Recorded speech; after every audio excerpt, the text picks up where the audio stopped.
The coffee had already cooled by the time Charles Dixon reached the fourth floor. She had made it at 6:47, which was earlier than anyone required her to arrive, and later than she usually did. The building at that hour was mostly empty, just the security desk, and the hum of the ventilation system pulling air through the same ducts it had been pulling air through since before she'd been hired. 4 years at Heir Group's regional offices had taught her where the quiet lived and how long it lasted. She knew the sound the elevator made when it was occupied on a floor above. A low cable strain she'd stopped consciously noticing, the way you stop noticing your own heartbeat. She knew which stairwell door needed a shoulder to open and which one swung free. She knew the coffee from the kitchenette on the second floor was better than the coffee from the machine on the fourth, and she knew the only way to get it before the morning crowd arrived was to be there first. The stairwell smelled of concrete and the cold chemical residue of the overnight cleaning crew, a smell that had become, over 4 years, simply the smell of arriving early. The fluorescent strip above the second landing hummed and flickered in its housing, the way it had hummed and flickered for at least 3 months without anyone submitting the maintenance request. She was climbing the south stairwell when she found him, not blocking the way, not doing anything alarming. He was simply there, standing on the landing between the third and fourth floors, looking at the wall as though it had said something he hadn't finished considering. He wore a grey sweatshirt, no logo, and the kind of dark work pants that could belong to maintenance or facilities, or anyone else paid to be invisible in a building. He had his hands in his pockets. He looked up when she opened the door, not startled, only attentive, and she registered his face in the way you register a face in a corridor, noting it without filing it anywhere. "Morning," she said. "Morning," he said. She kept moving because the fourth floor wouldn't wait, and Renata Voss would be in by 8, which meant anything that needed to exist, before Renata assessed it needed to exist, before 8. She was 2 steps past him when she stopped. There was no particular reason. Nothing had compelled her. She'd looked back and seen that he was standing in roughly the same position he'd been standing in before she'd arrived, the wall still occupying his attention, and something about the stillness of the scene produced a small, practical thought. It was cold in that stairwell. Not dramatically cold, not enough to comment on, just the specific low temperature of a space with no windows and no movement. She turned around and held out the cup. "I haven't touched it," she said. "I just made it downstairs. It's probably still warm." He looked at the cup for a moment. His eyes came up to hers. "Thank you," he said, and he took it. She nodded once and continued up to the fourth floor. It wasn't a thing she would have described as significant. It was a cup of coffee, freely given, in a building full of people who had coffee. She sat down at her desk at 7:03, opened the project file she'd been building for 11 weeks, and began working. Her desk was the third from the window, the same desk she'd occupied for 4 years, and the woman at the desk directly beside hers arrived at 7:20, which was Pamela Osei, who set down her bag, took one look at the absence of a cup on Charles's desk, and raised both eyebrows. "You gave yours away again, didn't you?" Pamela said. Charles didn't answer, which was the same as answering. "I'll get you another one," Pamela said, and she put her bag down and left. The project file was called Q3 Retail Penetration Analysis, which was not a title Charles had chosen. She had been assigned the work in August, 10 weeks before the quarter close, when Renata had dropped a 17-page brief on her desk and said she needed preliminary findings by Friday. That Friday had become the following Monday, which had become a full restructuring of the scope because Renata had changed the variables twice, which had become 11 weeks of Charles's most precise, methodical work. Every assumption documented, every figure sourced, every section cross-checked against the company's 14-person department's best available data. She had a time-stamped submission file open in the shared drive. She had saved it under her own name. This was a habit she had developed quietly, over time, for reasons she couldn't have named if anyone had asked her plainly. No one had asked her. Pamela came back with 2 cups and set one down without ceremony, the cardboard sleeve on Charles's cup still warm from the walk upstairs, which was exactly the kind of gesture Charles had come to depend on without ever saying so. Pamela had been at the company for 6 years and had watched 3 people leave the department rather than continue working under Renata, and she had stayed for reasons she kept mostly to herself. She sat at the desk beside Charles and opened her own work and said nothing else about the coffee, which was the correct thing to do. The morning passed in the way weekday mornings in that office passed when Renata hadn't arrived yet, quietly, productively, with the particular ease of people who are good at their work and know it and have no need to perform it for anyone. Renata arrived at 8:04. The air didn't change exactly, but the tempo did. Conversations that had been moving freely found their edges. Postures that had been easy became considered. Renata Voss moved through rooms the way certain people move through rooms, with the particular confidence of someone who believes the architecture is organized around her comfort. And in that department, in that building, on most mornings, she wasn't wrong to believe it. She was the department head. She had 14 people reporting to her. Glenn Whitmore, the regional director, ran 2 other departments besides this one, and left Renata largely to her own judgment, which Renata understood as permanent endorsement. She stopped at the front of the room to check something on her phone, her wool coat still on and her bag hanging from the crook of one elbow, and said, without looking up, "Charles, I want the retail analysis ready to present by end of week." "It's been ready since Thursday," Charles said. Her voice was even, neither flat nor soft. Renata looked up then, briefly. "Good. I'll review it today and we'll discuss how to frame it for the Friday meeting." She moved to her office and closed the door with the particular click of someone who considers closure a kind of statement. Pamela was looking at her monitor. Her face was not doing anything unusual, but her left hand was very still on her mouse, and Charles had learned to read that stillness. The morning continued. Tuesday, he was in the lobby. Charles saw him when she came in from lunch, walking through the main floor toward the elevator bank. He was wearing a different sweatshirt, darker, and he was carrying what looked like a clipboard, though she wasn't close enough to see what was on it. He saw her at roughly the same moment she saw him, and he paused. "The coffee was good," he said. She stopped walking. "I'm glad." He nodded at the building around them. "Nice place to work." The question was ordinary, but the way he asked it wasn't quite. There was something attentive in it, a quality of genuine waiting that she didn't encounter often enough to have catalogued precisely. "Some days," she said honestly. "Other days it's a building where someone does your work and puts their name on it." He looked at her steadily. He didn't offer the reassurance she didn't want, and he didn't offer pity, which she also didn't want. He simply registered what she'd said, in the way a person registers something they intend to hold on to. "I'm Marcus," he said. "Charles," she said. He smiled at that, not in a teasing way, just in the way of someone who finds a thing genuinely interesting. Like the name. She went back to work. Wednesday, he was in the 4th-floor kitchenette when she went to make her afternoon coffee. He was reading something on a sheet of paper, standing at the counter, and he looked up with that same quality of attention she was starting to recognize as his particular version of a greeting. The paper had columns of figures dense enough that she caught their shape without reading them, and she looked away before she'd processed anything specific. "You work on this floor?" she asked. "Sometimes," he said. It was not a fully satisfying answer.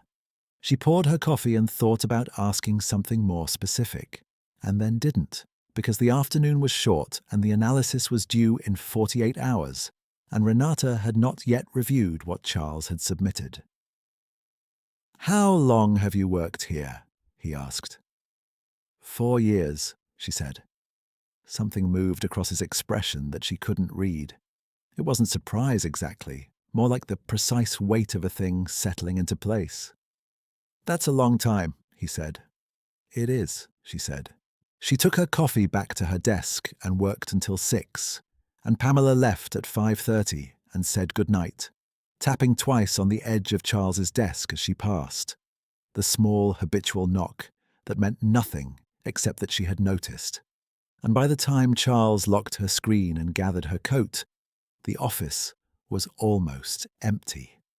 She stood at the window for one moment, looking at the parking lot, the specific grey-white light of a late October evening spreading across the pavement, and she went home.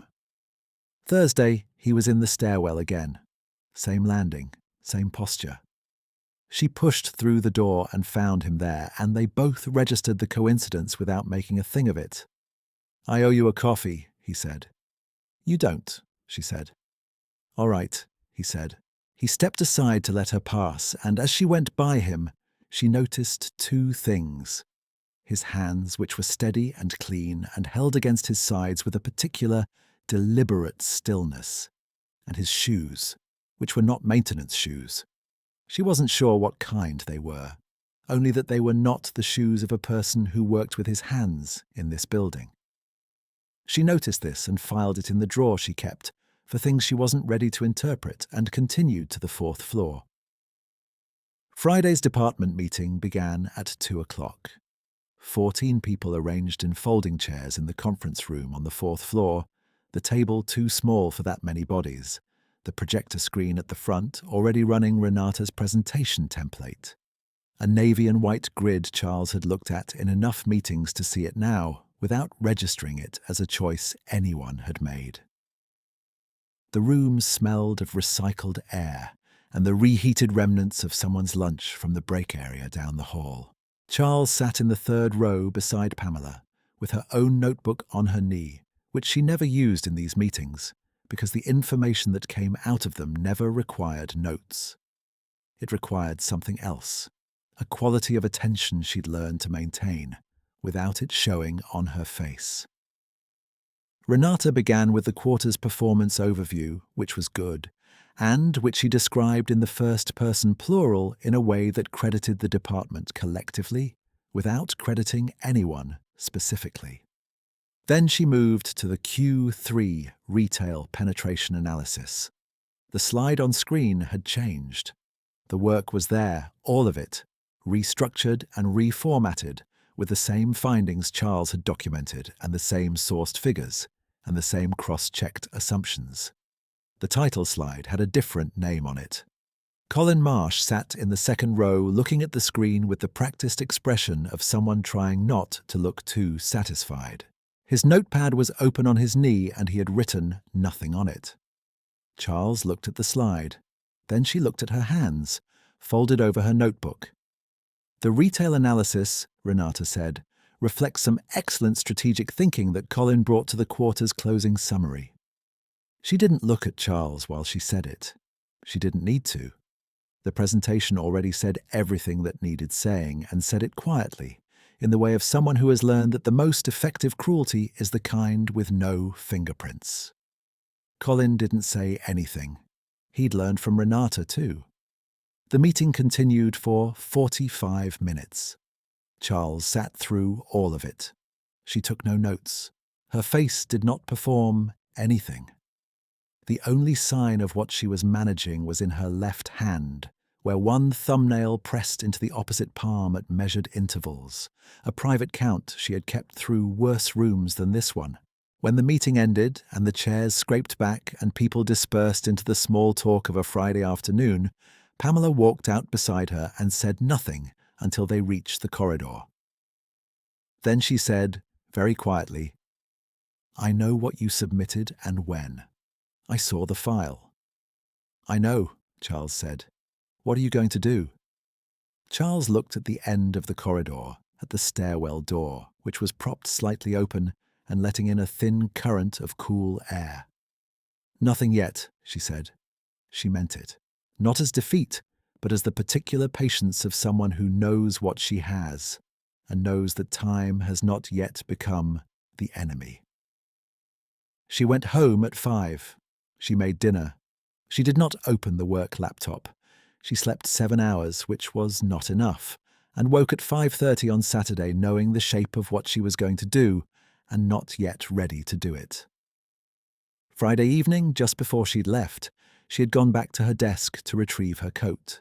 The 4th floor had been almost empty, only 2 lights still on at the far end of the room, a low amber wash across the carpet between the windows and the last row of desks. She'd heard Renata before she saw her, the voice coming clearly through the thin wall of the office alcove, the one that separated Renata's secondary workspace from the main corridor. She'd had her coat and her bag. She should have kept walking. She didn't. Renata was on the phone. The conversation had the loose, unhurried quality of a call with someone she felt no need to manage. Her voice was not hushed. "No, it's fine. I'll present it under Colin's name in the full board summary too. She won't say anything. She never says anything." A pause. "That's the thing, isn't it? She's been here 4 years and she still thinks if she does the work it gets recognized. That's not how this place works. That's not how any place works. She is exactly what she appears to be, and she will never be more than she is." The phone call continued for a few more seconds, and then Renata laughed at something, and the conversation moved on to something else. Charles walked to the elevator and pressed the button and waited. Her coat was draped over her arm, and she had not put it on. When the doors opened, she stepped in and faced forward. The ride down to the lobby was 30 seconds. She counted them. The thing about hearing something you weren't meant to hear is that it rarely tells you something you didn't already know. That isn't the wound of it. The wound is something more specific. It is the confirmation that you have been read plainly, assessed efficiently, and dismissed permanently by someone whose dismissal you were hoping, in some unspoken part of yourself, was a misunderstanding. The misunderstanding is what you'd been protecting. Once you hear the truth stated simply, in an ordinary voice, for someone else's benefit, the misunderstanding can't exist anymore. And what you lose is not status. What you lose is the quiet possibility that things might have been different if only you'd done the work correctly. Charles had been doing the work correctly. She'd known it, and now she had to know it differently. The following Monday, Marcus was in the lobby coffee cart line. She saw him from the elevator just as the doors opened, and she walked toward the exit, and then didn't. She changed direction in a way she couldn't entirely account for, and joined the line 2 people behind him.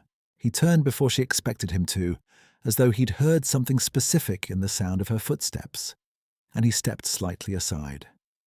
"There's room," he said. He said it without making a project of it, the way you make room for someone without announcing that you're doing so. She ordered a plain coffee, which she always did, and he ordered the same, and they stood at the counter waiting, and she said, "I have a question." "All right," he said. "What is it you actually do here, in this building?" He looked at the counter for a moment. His hands rested on its edge, very still. "I walk around and I look at things," he said. "I talk to people. I try to understand how places work from the inside."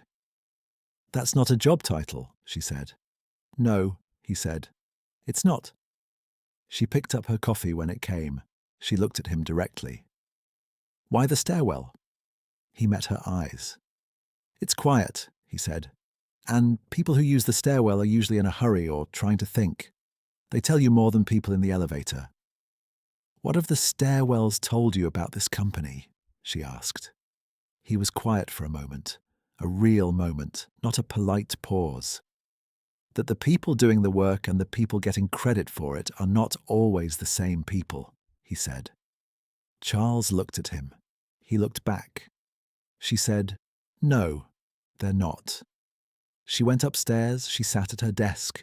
She looked at the time-stamped file in the shared drive, the one dated 11 weeks back, the one with her name on it in a folder only she had consistent access to. She had not, in 4 years, ever submitted work directly over Renata's stated preference. She was aware of what that restraint had cost her and what it had preserved, and she had weighed the two sides of that ledger with the particular precision of someone who values the work over the recognition, right up until the moment when the recognition is taken, plainly and deliberately, by someone who has done none of the work at all. The quarter closed in 5 days. She submitted the analysis under her own name that afternoon. She did it without ceremony, without telling Pamela, without saying anything to anyone. The shared drive took a moment to accept the upload, the progress bar crossing the screen with the specific patience of a system processing something it had no opinion about. She uploaded the original file with its original timestamp to the formal submission archive, the one that routed to the department record and to Glenn Whitmore's office. She attached a brief note stating that the work represented in the Q3 retail penetration analysis had been completed by her under direct assignment on the date originally recorded, and that she was submitting it for the record in advance of the quarter close. 5 sentences. Nothing inflammatory. Nothing that required anyone to act immediately. She read the note once, changed one word, and sent it. Then she closed the file and walked to the kitchenette. The kitchenette on the 4th floor had a window that looked out onto the side of the adjacent building, a view of brick and one rusting gutter spout that hadn't changed in the 4 years she'd worked there. The coffee machine was a commercial unit with a small digital display, brushed aluminum gone slightly dull from handling. She made 2 cups without quite thinking about it, and brought Pamela hers without being asked, setting it at the edge of Pamela's desk, where the cardboard sleeve would keep the heat longest. Pamela looked at her for a long moment, her hand going still on her keyboard. "Okay," Pamela said. "Okay," Charles said. Renata was in meetings all afternoon and didn't see what had been submitted. Charles knew she wouldn't, not that day. Tuesdays were Renata's reporting days when she compiled everything for Glenn's weekly overview, and that was when it would surface. Charles had calculated this the same way she calculated everything, methodically, without drama, and well in advance of needing to use it. Tuesday evening, she was in the stairwell. She'd gone down to the 2nd floor to retrieve a printed document from the shared printer. 14 pages still warm from the drum, the edges slightly curled from the heat, and on the way back up, she stopped on the 3rd floor landing, which had a window with a better view than any of the 4th floor windows, and she stood there looking at the city for 2 minutes without moving. The light was the blue-grey specific to a late October evening, the kind that flattened the buildings at middle distance and made the lit windows appear in small yellow squares. She hadn't planned it. The day had been difficult in the specific way that days are difficult when you have done a necessary thing and you are waiting to find out what it costs you. She heard the door below open and close. Footsteps on the stairs, unhurried, a particular rhythm she was beginning to recognize the way you recognize a voice before you've heard the words. Marcus came around the turn and saw her and stopped. She said, "Are you always in this stairwell?" "Lately," he said. He stopped on the step below hers, which put them at roughly the same height, and he looked at the window with her for a moment. The city was doing what cities do in the evening, rearranging its lights. The printed pages in her hand were still faintly warm, 14 sheets of sourced analysis that Renata had not yet reviewed. "You submitted your own work today," he said.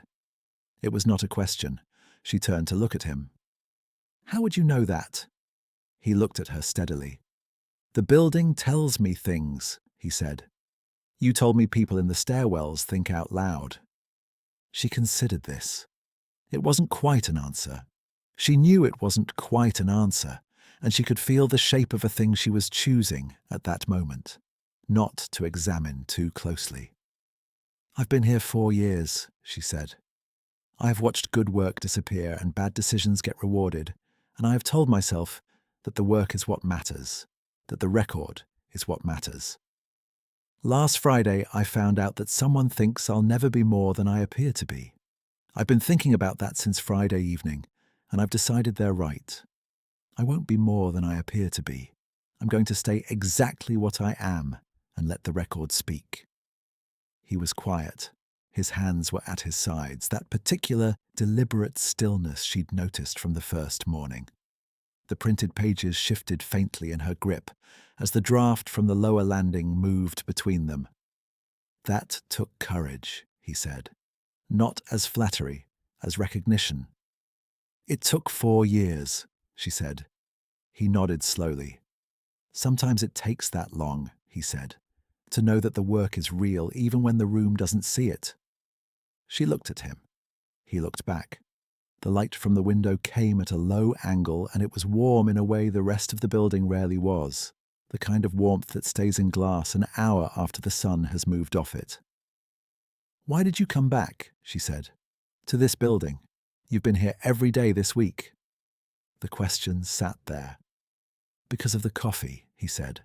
Then, more plainly, "Because of you. Because you gave something away for no reason to someone you didn't know in a stairwell at 7 in the morning, and you didn't wait to see if it would be noticed." She breathed. "It wasn't a test," she said. "I know," he said. "That's what made it worth noticing." She stood with that for a moment. It was not a comfortable moment, not because anything bad was in it, but because she had spent 4 years in a building where being noticed had taught her mostly to distrust the act of being noticed. This felt different. She didn't have language for how it was different. She only knew that her hands were very still, and that the stairwell was warm, and that she was in no hurry to leave it. She left anyway. Work was still work, and tomorrow was its own day. Wednesday and Thursday passed with the specific quality of days that are borrowed time. Renata had seen the submission. Charles knew this because Renata walked through the department on Wednesday morning and did not look at Charles's desk, which was more telling than if she'd stopped and said something directly. The avoidance had a shape to it. She took the longer route between the door and her office, the one that went past the window wall rather than down the row of desks, adding 11 unnecessary steps. Pamela noticed and said nothing, which was her version of saying everything. She set a cup of coffee on Charles's desk at 8:15 without comment, and then turned back to her own screen and adjusted the angle of her monitor slightly, a small fidget that meant she was thinking about something she had decided not to say. On Thursday afternoon, Renata came to Charles's desk. She pulled the adjacent visitor chair out and sat in it, crossing her legs with the deliberateness of someone composing a posture. She rested her legal pad on her knee, though she hadn't written anything on it, and said, in a voice calibrated for professional intimacy, "I'm going to need you to withdraw that submission." Charles looked at her screen. "I won't," she said. "Charles." Renata's voice took on its patient quality, the one she used when she was explaining something to someone she considered instructable. "This is not how the department works. I assign the work, I manage the presentation of results. You're not equipped to understand the political dimension of how findings get attributed. That's my role." "My name is on the timestamp," Charles said. "It's been on the timestamp since August." "That's not the point," Renata said. "I think it is," Charles said. She still hadn't looked up from her screen. On the monitor, the cursor blinked in an open document, the next quarter's preliminary scope, which she had already begun. There was a pause. Renata uncrossed her legs and recrossed them in the other direction, and Charles registered the small impatience in the movement. the faint sound of wool against the chair's armrest. "I'll have to bring this to Glenn," Renata said. "That's fine," Charles said. Renata stood and left. The clip of her heels moved back down the room toward her office. Pamela, who had been facing her own monitor with the focused neutrality of someone memorizing a document she had already memorized, said nothing for 30 seconds. Then she said, very quietly, "I'm proud of you." Charles didn't answer. She was working. The answer was already in the work. Friday morning, Glenn Whitmore had called the department together. This was not routine.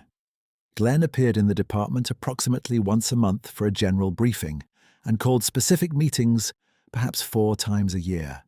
And this was not a scheduled month for either. 14 people found their way to the conference room by 9:15, pulling chairs from along the wall, the metal legs making their familiar scrape against the floor tile. The projector was off. The room smelled of the coffee people had brought with them and the faint chemical cleanness of the overnight crew, the same smell as the stairwell, the smell of early starts. Glenn stood at the front of the room with a legal pad he wasn't looking at. He had someone with him. Charles came in with Pamela. She took her seat in the 3rd row. She set her notebook on her knee, habit. She looked at the man beside Glenn. He was wearing a jacket and a collared shirt. No sweatshirt. The jacket was the kind that fits correctly, the kind that is chosen rather than bought, and his hands were at his sides with that particular deliberate stillness she had registered on a stairwell landing a week ago, and every time since. She looked at him. He looked at her. His expression was very steady. It said, "I'm sorry I didn't tell you." It said, "This is the reason I came back every day." It said nothing aloud. Glenn cleared his throat. "I appreciate everyone making time on short notice. I want to introduce someone most of you know by name, but probably haven't met directly. This is Marcus Hale. He's been conducting an informal site review of our regional offices over the past 2 weeks. For those unfamiliar with the name, Marcus founded Hale Group 17 years ago and remains its principal owner." Glenn paused here more for the room than for Marcus, who required no pause. He asked to address the department briefly this morning regarding the Q3 submission record.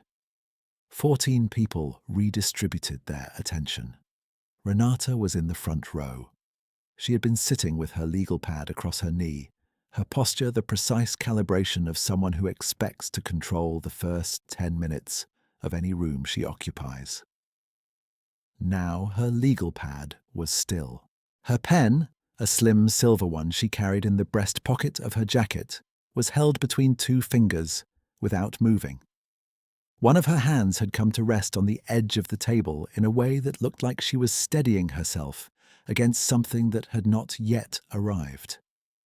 Colin Marsh in the 2nd row was very still, his gaze fixed on a point somewhere on the table surface in front of him.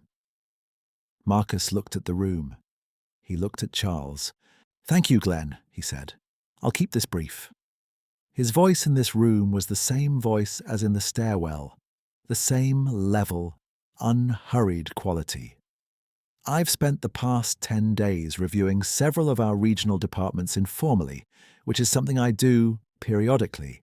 I do it without announcement because announced reviews tell you almost nothing useful about how a place actually works." He paused a beat. "In the course of this review, I pulled the submission record for the Q3 retail penetration analysis, which is one of the strongest pieces of analytical work this department has produced in 3 years. The original file, with its original timestamp and its original author designation, has been in the archive since August. I want to acknowledge that work publicly and make certain the record reflects it accurately going forward." Silence. Glenn wrote something on his legal pad. Renata did not write anything. She was looking at the table surface in front of her with a focused attention that had nowhere useful to go. Her pen had gone completely still between her fingers. Pamela, beside Charles, let out a breath so small It was barely a sound at all. Charles sat in her chair with her notebook on her knee and did not say anything, because there was nothing she needed to say. The record was the record. It had always been the record. What had changed was only who was in the room to see it.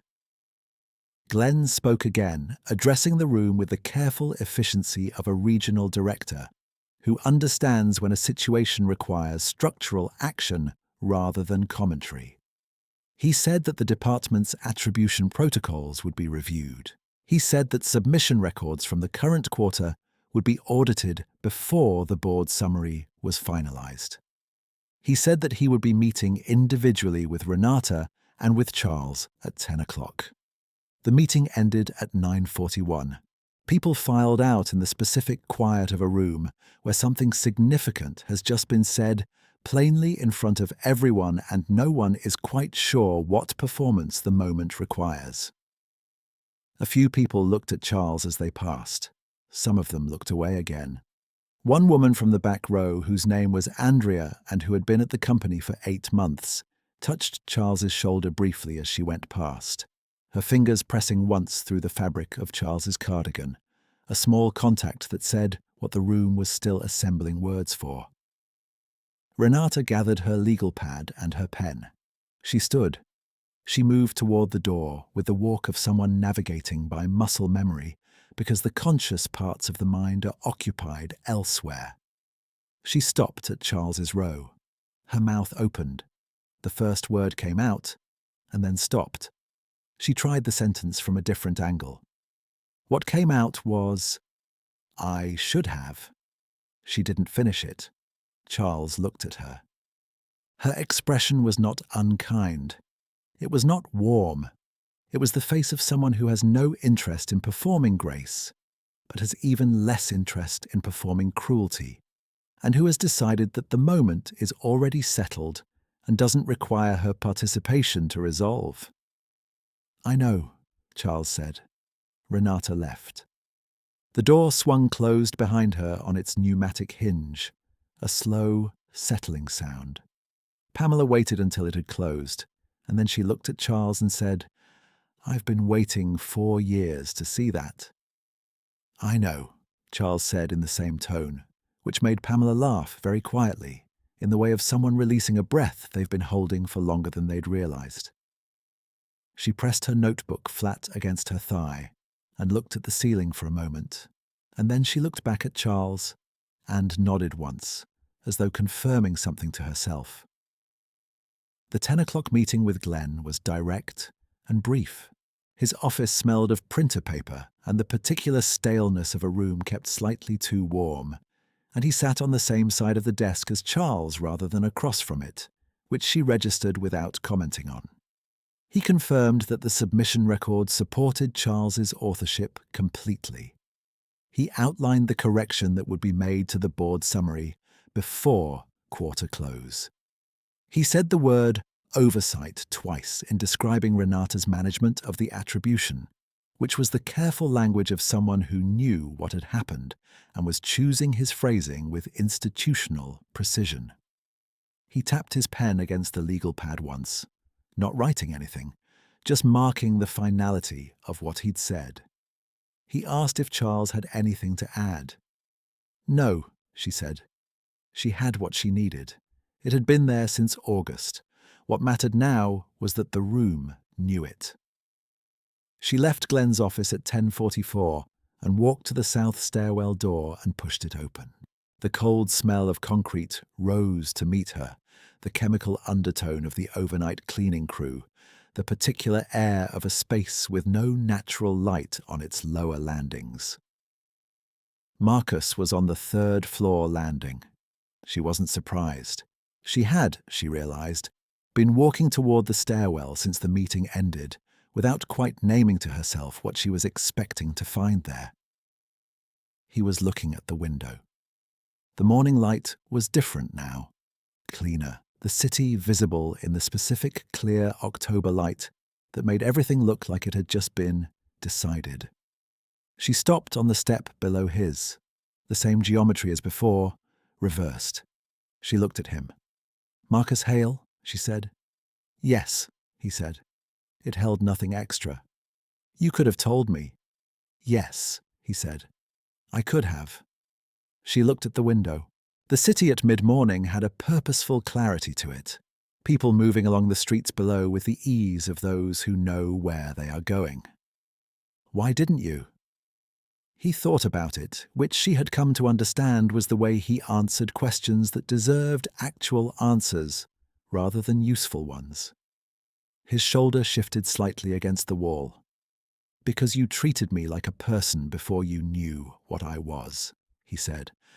I didn't want to change what that was until I understood whether it would survive being changed. She was quiet for a moment. It survives, she said. I know, he said.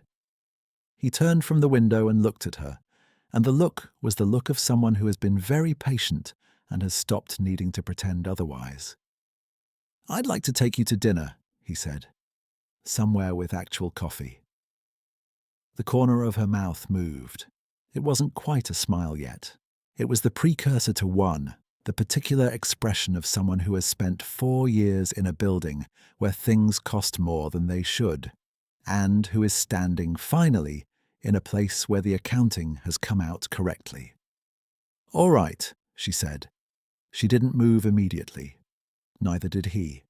The stairwell held them the way it had held her that first morning, quiet and slightly cool, the fluorescent strip in its housing doing its unambitious work overhead.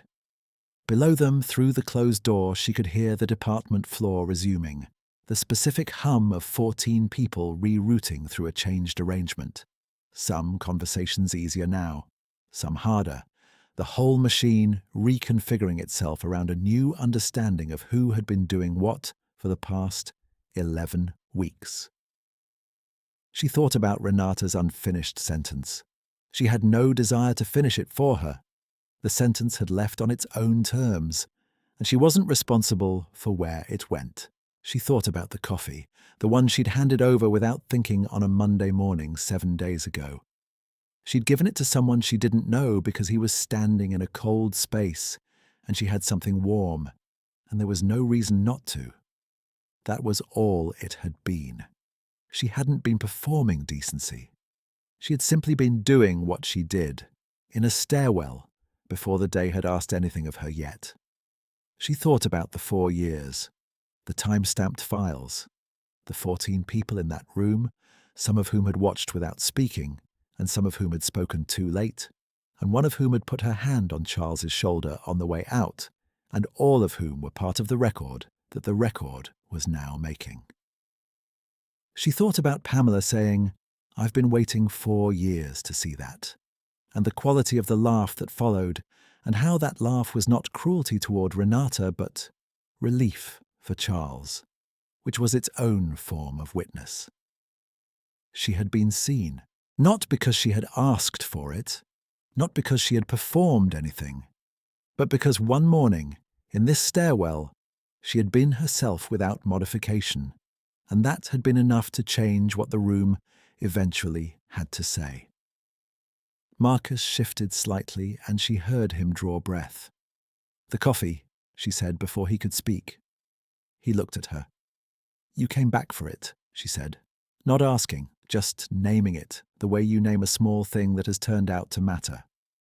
Yes, he said. She nodded once.